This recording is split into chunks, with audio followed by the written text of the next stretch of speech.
napaka-exciting. In-steam lang natin siya para manuot yung flavor sa loob ng laman.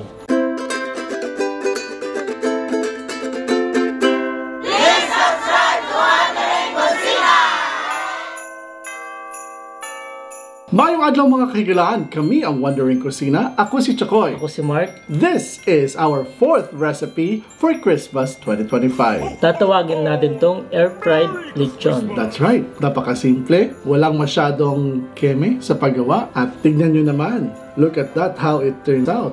And this is how Chef Mark made our air-fried lechon.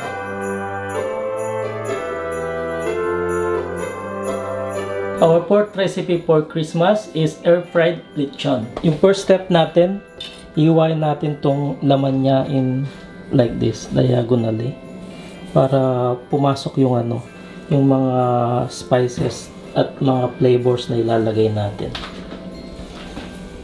Dapat wag siyang i-go through sa balat.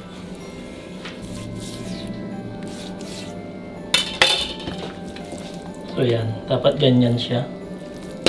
So now titimplahan na natin siya. Unahin natin tong salt natin. Yan, 5 teaspoon yun linagay natin. Then pepper. Yan, 2 teaspoon. Tapos i-massage muna natin siya. Para pumasok dun sa mga gilid-gilid yung asin tsaka paminta. Yung sa creases, yung mga hiwa. Yan. So, nailagay na natin itong ating sibuyas tsaka bawang na food processor or chinap.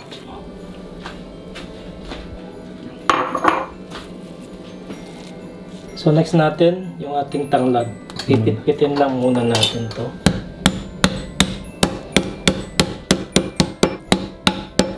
So, ganyan siya. Lagay lang natin dito. Then, yung rosemary natin. Yung rosemary. So, optional lang to kung wala kayong rosemary. Pwedeng wag nang lagyan. Lagyan natin bay leaf. Then, yung daon na sibuyas.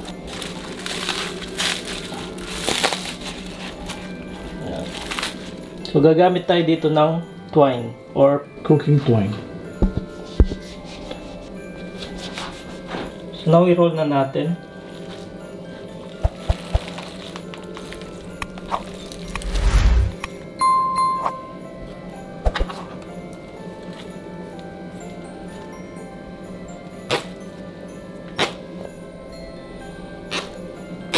So dahil mahaba yung lechon natin, hindi siya kasya sa air fry natin, hatiin natin sa gitna.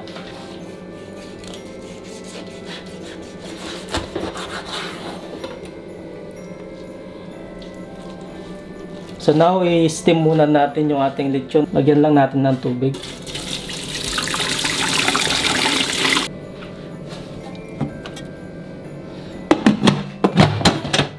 So i-steam muna natin siya ng 10 minutes para maluto yung loob niya.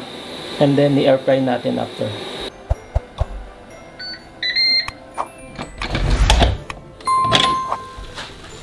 Oh, luto agad. Steam. Yan. So lagyan lang natin ng paper liner yung ating air fryer para hindi tayo mahirapan maghugas. Para dyan tutulo yung oil. So now papahiran lang natin siya ng soy sauce o yung toyo para mag-brown yung balat niya mamaya pag na air fry na siya.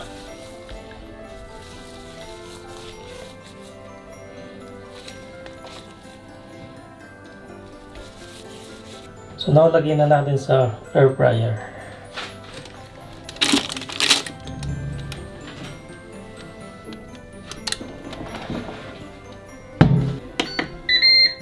So i-air fry natin siya ng 30 minutes in 200 degrees.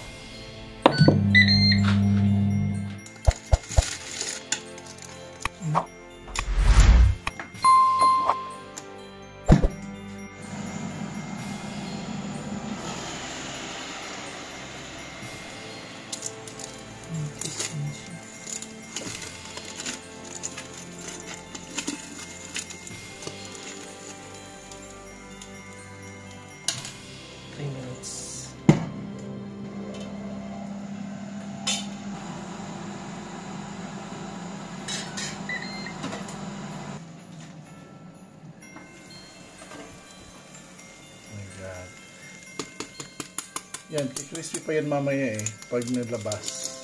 Yan.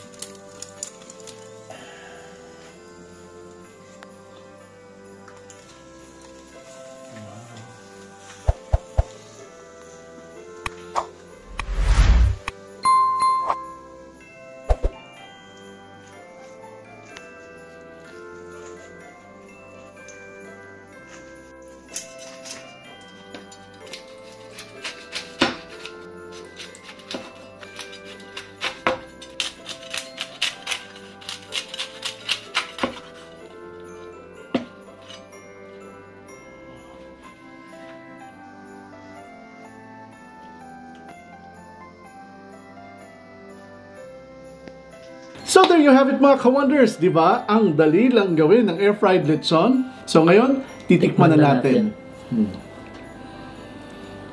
Napaka-exciting.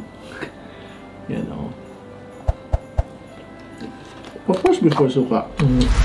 And before kanin. Nunot. Wala tong marination. On the spot siyang ginawa. In-steam lang natin siya para manuot yung flavor sa loob ng balat, ng laman. Correct. Gusto ko kukunin talaga tong balat na to. Yan. Yan, malutong yan. Look at guys. Yan.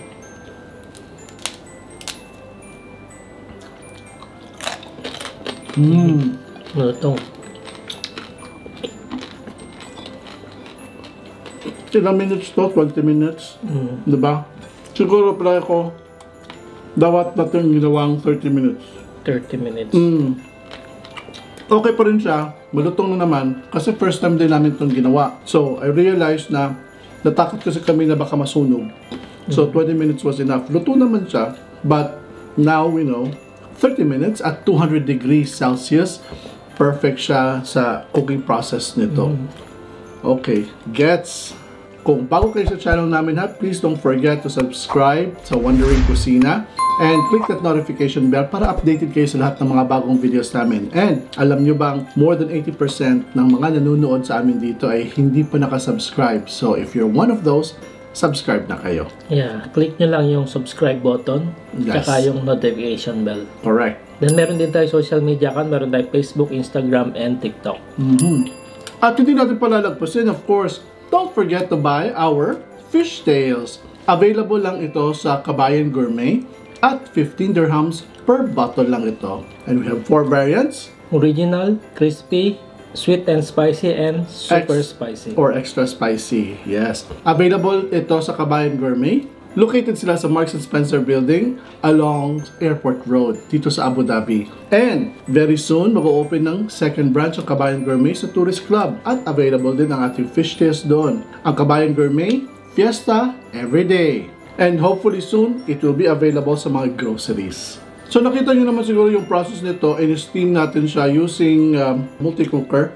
And kung wala naman kayo, pwede nyo din gamitin ang pressure cooker kung meron kayo para mas mabilis.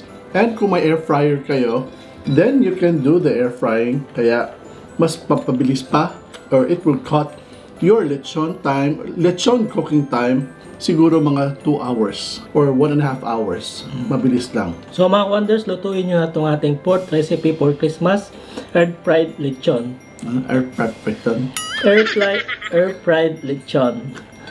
So, Merry Christmas mga ka-wonders. So, eto, air-fried lechon. Listan niya sa mga lulutuin nyo sa Pasko or sa New Year, kahit sa New Year. Or pwede rin sa mga handaan outside the holiday season. Mga ka-wonders, thank you very much for watching. Kami ang Wondering Kusina. Ako si Chokoy. Ako si Mark. Stay cool, stay safe, stay blessed, and peace. Merry Christmas mga ka-wonders. Christmas. Bye. Hello.